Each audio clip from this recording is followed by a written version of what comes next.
دوسرا الزام یہ کہتا ہے کہ اللہ محمل جملہ ہے، اس کی کوئی اہمیت نہیں. اس طرح مرزا نے اسم اعظم اللہ کی توہین کی ہے. یہ جو میں نے بولا کس کانٹیکسٹ میں بولا؟ اگر میں آپ سے کہوں کہ جو نام ہے پاکستان، نام کے طور پہ تو یہ ہے لیکن یہ جملہ نہیں ہے، یہ مکمل انکمپلیٹ، محمل کہتے ہیں انکمپلیٹ جملے کو، یعنی جس کا کوئی معنی نہیں نکل رہا جملے کے اعتبار سے. اس کا اپنا معنی تو ہے، پاکستان کا اپنا معنی تو ہے اسم کے طور پہ، لیکن میں اگر یہ کہوں کہ پاکستان میرا ملک ہے، اب یہ اسم سے جملہ پورا بن گیا پرفیکشن کے ساتھ. اس طریقے سے میں نے یہ بولا تھا کہ صرف اللہ کا ذکر قرآن و حدیث میں کہیں نہیں آیا، ہمیشہ اللہ کی کوالٹیز کے ساتھ ذکر ہوا ہے. اگر آپ صرف اللہ بولتے ہیں، یہ اللہ کا اسم تو ہے لیکن یہ جملہ نہیں کمپلیٹ ہوتا. جملہ اس طرح کمپلیٹ ہوتا ہے اللہ اکبر، اللہ سب سے بڑا ہے، یا بڑائی اللہ کے لیے. سبحان اللہ، پاکی اللہ کے لیے. لا الہ الا اللہ، اللہ کے سوا کوئی معبود نہیں. الحمدللہ، تمام تعریفیں اللہ کے لیے ہیں. لا حول ولا قوت الا باللہ، نہیں ہے طاقت گناہوں سے بچنے کی اور نہ ہمت ہے نیکیاں کرنے کی مگر اللہ کی توفیق سے.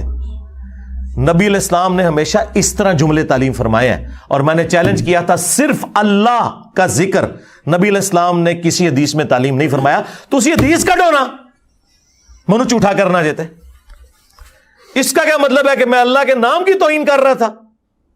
میں یہ بتا رہا تھا کہ یہ جو تم ضربے لگاتے ہو نا اللہ اللہ، یہ کوئی ذکر نہیں ہے.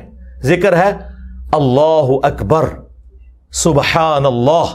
جو تسبیحات فاطمہ آپ پڑھتے ہیں، بخاری مسلم میں آئی 33 دفعہ سبحان اللہ، 33 دفعہ الحمدللہ، وہ سارے مولوی کٹھے ہو کے کڈو نا، یہ کٹھے ہو کے ایک حدیث نکالیں گے مسلم شریف کی، وہ میں نے پہلے ہی بتا دی ہوئی تھی. مجھے تو پہلے ہی پتا ہوتا ہے نا، میں اتوں ہی آیا رہے تھے. مانو کوئی دسے گا؟ اور میری داڑھی مونچھ نہیں نکلی ہوئی تھی 1994 میں. جال حق جو یہ پیر افضل قادری کے استاد مفتی احمد یار خان نعیمی، اس کی کتاب میری بغل میں ہوتی تھی. تو انہوں نے جتنی کہانیاں کرائی ہیں مجھے اس وقت کی پتہ ہے. آج تو 3 سال پہلے کی گل کر رہا. وہ مسلم شریف میں حدیث ہے کہ قیامت اس وقت تک قائم نہیں ہوگی جب تک اس روئے ارض پہ کوئی ایک شخص بھی اللہ اللہ کرنے والا موجود ہے. یہ عربی لنگوسٹک میں محاورتاً بات ہو رہی ہوتی ہے، اللہ اللہ کرنے والا جب تک موجود ہے، یعنی اللہ کا ذکر کرنے والا. ورنہ نبی علیہ السلام نے کبھی اللہ صرف وظیفے کے طور پر کیوں نہیں تعلیم فرمایا؟